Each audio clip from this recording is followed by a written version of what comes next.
अष्टावक्र एक महान ऋषि थे जो जन्म से ही शरीर के 8 अंगों से टेढ़े मेढ़े थे। शरीर भले ही विचित्र था, लेकिन उनका ज्ञान गहरा और विलक्षण था। उनके पिता कहोड़ ऋषि वेदों के विद्वान पंडित थे। वे अपने ससुर उछालक ऋषि के आश्रम में पत्नी सुजाता के साथ रहते थे और रोज रात भर वेदों का पाठ करते थे।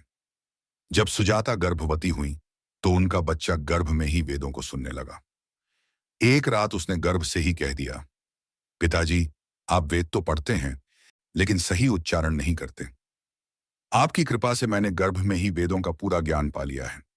लेकिन केवल शब्द दोहराने से ज्ञान नहीं मिलता। ज्ञान और सत्य तो आत्मा में होते हैं, न कि शब्दों में। यह सुनकर पिता कहोड़ और उनके साथ बैठे ऋषि चौंक गए।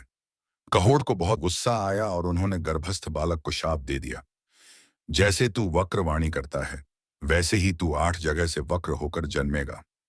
समय आने पर बच्चा पैदा हुआ और सच में उसका शरीर 8 जगह से टेढ़ा था। इसीलिए उसका नाम रखा गया अष्टावक्र। अष्टावक्र के जन्म से पहले ही उनके पिता ऋषि कहोड़ धन की जरूरत के कारण राजा जनक की सभा में शास्त्रार्थ करने चले गए। वहां एक बड़ा आयोजन हुआ था। राजमहल के सामने हजारों गायें, जिनके सींगों पर सोना चढ़ा था और गले में हीरे जवाहरात लटक रहे थे। घोषणा थी कि जो विद्वान वाद विवाद में विजयी होगा वही इन गायों को ले जाएगा और हारने वाले को मृत्यु भी दी जा सकती थी। कहोड़ ऋषि का मुकाबला राज्य के महापंडित वंदिन से हुआ, लेकिन दुर्भाग्य से कहोड़ शास्त्रार्थ में हार गए और नियम के अनुसार वंदिन ने उन्हें जल में डुबवाकर मरवा दिया। कई दिन बीत गए, लेकिन कहोड़ वापस नहीं लौटे। यह देखकर उद्दालक ऋषि अष्टावक्र के नाना ने खोज करवाई और पता चला कि कहोड़ की मृत्यु वंदिन के हाथों हो चुकी है। यह दुखद सत्य अष्टावक्र से छुपा लिया गया। वह अपने नाना को ही अपना पिता समझता रहा। 12 साल बीत गए। अष्टावक्र ने न केवल गर्भ में ज्ञान पाया था, बल्कि आश्रम में भी लगातार पढ़ाई करके वह एक महान विद्वान बन चुका था। 12 वर्षों के गहन अध्ययन के बाद अष्टावक्र अत्यंत बुद्धिमान हो चुका था। उसकी बुद्धि को लोग ब्रह्मा के समान मानते थे। एक दिन अचानक उसे सच का पता चला कि जिसे वह अपना पिता समझता था, वह तो उसके नाना हैं और उसके सच्चे पिता कहोड़ ऋषि वंदिन के हाथों शास्त्रार्थ में हारकर जल में डुबो दिए गए थे।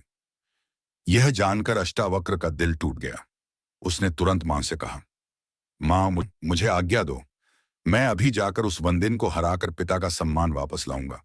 मां ने बहुत समझाया, तू अभी बच्चा है बेटा, वहां तुझे हार या अपमान का सामना करना पड़ सकता है। लेकिन अष्टावक्र डिगा नहीं। उसने कहा, शरीर चाहे जैसा हो, पर ज्ञान की शक्ति में कोई बाधा नहीं है। अंततः वह अपने मामा श्वेतकेतु को साथ लेकर राजा जनक की नगरी की ओर चल पड़ा, जहां उस समय महायज्ञ का आयोजन चल रहा था। देश भर से बड़े बड़े विद्वान वहां पहुंचे थे। राजमहल पहुंचकर अष्टावक्र ने भीतर जाने की कोशिश की, लेकिन द्वारपाल ने रोक दिया। बालकों को अंदर जाने की अनुमति नहीं है, उसने सख्ती से कहा। केवल वृद्ध और चतुर ब्राह्मण ही अंदर जा सकते हैं। तब अष्टावक्र ने बड़ी गंभीरता से कहा, क्या सिर के सफेद बाल ही वृद्ध होने का प्रमाण है? जो ज्ञान में पूर्ण हो वही वास्तव में महापुरुष होता है, चाहे वह बालक ही क्यों न हो। हम यहां तुम्हारे राज पंडित वंदिन से शास्त्रार्थ करने आए हैं और उसे परास्त करके दिखाएंगे। द्वारपाल उनकी वाणी सुनकर चकित रह गया और उन्हें सभा में प्रवेश दे दिया। अष्टावक्र सभा में पहुंचा। राजा जनक और सारे विद्वान पंडित वहां उपस्थित थे।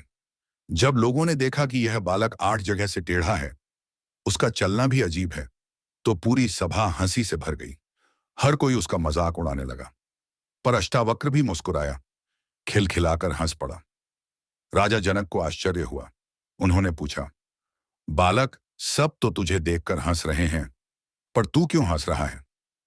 12 साल का अष्टावक्र गंभीर स्वर में बोला, राजन, मैं इस सभा पर हंस रहा हूं जिसमें ज्ञानियों की जगह चमड़े के व्यापारी बैठे हैं। सभा में एकदम सन्नाटा छा गया। सारे पंडित शर्मिंदा, कुछ क्रोधित हो गए। राजा जनक ने फिर पूछा, धृष्ट बालक, तू कहना क्या चाहता है? अष्टावक्र ने बिल्कुल शांत भाव से उत्तर दिया, राजन, बात सीधी है। ये लोग मेरे टेढ़े शरीर को देख रहे हैं, मेरी आत्मा को नहीं। मंदिर टेढ़ा हो तो क्या आकाश भी टेढ़ा हो जाता है? घड़ा फूट जाए तो क्या पानी भी फूट जाता है? नहीं ना। मैं शरीर नहीं हूं, मैं आत्मा हूं।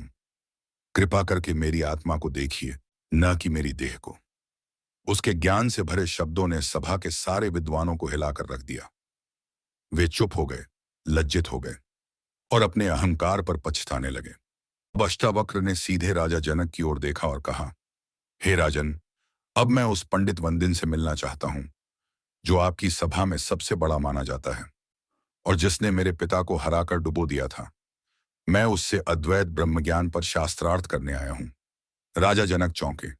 उन्होंने अष्टावक्र को देखकर कहा, बालक, तू बहुत छोटा है। वंदिन बहुत चतुर और तेज है। वह अनेक ऋषियों को पराजित कर चुका है। कहीं तू भी पराजित न हो जाए। लेकिन अष्टावक्र ने विनम्र परंतु दृढ़ स्वर में उत्तर दिया, राजन, मेरा आकार छोटा है, लेकिन विचार और ज्ञान विशाल है। मैं पीछे नहीं हटूंगा। राजा जनक को अब लगने लगा कि यह बालक सामान्य नहीं, बल्कि असाधारण प्रतिभा का धनी है। उन्होंने अष्टावक्र की बुद्धि की परीक्षा लेने का निर्णय लिया। जनक ने अष्टावक्र से कठिनतम प्रश्न पूछे, पर अष्टावक्र ने तुरंत ही उसके उत्तर दे दिए। राजा जनक अष्टावक्र की तुरंत और सटीक उत्तरों से बहुत प्रसन्न हुए। वह बोले, हे ब्राह्मण पुत्र, तुम्हारा शरीर भले ही बालक का हो, पर ज्ञान में तुम निश्चित ही वृद्धों से बढ़कर हो। अब मुझे पूरा विश्वास है तुम वंदिन से शास्त्रार्थ के योग्य हो। राजा ने आदरपूर्वक कहा, जाओ, सभा में प्रवेश करो। वंदिन वहां है। अब तुम्हारा शास्त्रार्थ प्रारंभ हो। वंदिन और अष्टावक्र के गहन शास्त्रार्थ के बाद अष्टावक्र की वाणी और ज्ञान के आगे वंदिन निःशब्द हो गया। वह हार चुका था। सभा में कोलाहल मच गया। चारों ओर से एक ही स्वर गूंजने लगा, अष्टावक्र की जय हो, धर्म की जय हो। राजा जनक और सभी विद्वान ब्राह्मण हाथ जोड़कर अष्टावक्र को प्रणाम करने लगे। सबको लग रहा था सच्चे ज्ञान की जीत हुई है, अहंकार की हार। वंदिन की हार के बाद अष्टावक्र ने सभा में कहा था, इसने जैसे मेरे पिता और अन्य ब्राह्मणों को जल में डुबोया, वैसे ही इसे भी डुबो दिया जाए। सभा चुप थी, पर राजा जनक भी मौन थे। अष्टावक्र को यह चुप्पी अपमान जैसी लगी। वह बोला, राजन, आप आज्ञा क्यों नहीं देते? चुप रहना क्या अन्याय को मौन समर्थन नहीं है? राजा जनक ने विनम्र स्वर में उत्तर दिया, हे ब्राह्मण पुत्र, आप तो साक्षात ब्रह्मा के समान हैं। आपके तेज, आपकी मेधा अग्नि और सूर्य से भी प्रखर है। आपने जो आज्ञा दी है, मैं उसका समर्थन करता हूं। अब सबकी नजर वंदिन पर थी। वंदिन शांत स्वर में बोला, मैं यह दंड स्वीकार करता हूं, क्योंकि इससे मुझे मेरे पिता देवता वरुण के दर्शन होंगे। यह मेरे लिए वरदान होगा। फिर वह अष्टावक्र की ओर मुड़ा और बोला, हे ऋषि अष्टावक्र, आप ज्ञान के सूर्य हैं और आपके तेज से अज्ञान का अंधकार दूर हो चुका है। मैं जाते जाते आपको एक वरदान देता हूं कि अभी इसी क्षण आप अपने पिता ऋषि कहोड़ को फिर से जीवित अवस्था में देखेंगे और उनके साथ अन्य सभी ब्राह्मण भी जल से बाहर आ जाएंगे। और उसी क्षण सबके सामने जल से एक अद्भुत दृश्य प्रकट हुआ। ऋषि कहोड़ और अन्य ब्राह्मण जल से साक्षात बाहर निकल आए। सभी ब्राह्मणों ने राजा जनक और अष्टावक्र को प्रणाम किया। राजा जनक ने उन्हें बहुमूल्य वस्त्र, आभूषण और सम्मान देकर विदा किया।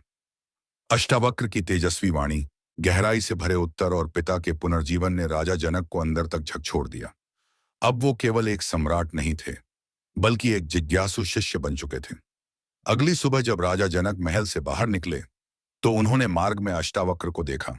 घोड़े से उतरकर राजा जनक ने साष्टांग प्रणाम किया और कहा, महामुनि, कृपया मुझे वह ज्ञान दीजिए जो मृत्यु से परे है, जो आत्मा को जानने वाला है, जो जन्म और मरण के बंधनों से मुक्ति दिलाता है।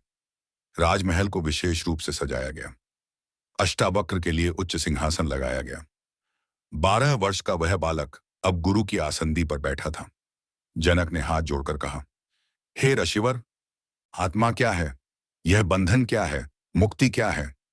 तब अष्टावक्र ने कहा, राजन, जब तक तुम स्वयं को शरीर मानते हो, तुम संसार में बंधे हो। लेकिन जब तुम जान लेते हो कि मैं केवल साक्षी हूं, न करता न भोगता, तभी मुक्ति का द्वार खुलता है। आत्मा शुद्ध, शांत, अचल, अजर और अमर है। वह कहीं जाती नहीं, आती नहीं, वह बस है। यह संवाद केवल एक दिन नहीं चला। राजा जनक प्रश्न करते गए और अष्टावक्र उत्तरों में ज्ञान की गंगा बहाते गए। इन गूढ़ प्रश्नों और उत्तरों से एक महान ग्रंथ की रचना हुई, जिसे आज हम अष्टावक्र गीता या अष्टावक्र संहिता के नाम से जानते हैं। ऐसी ही कथा के लिए हमारे वीडियो को लाइक करें, चैनल को सब्सक्राइब करें। शुभम भवतु।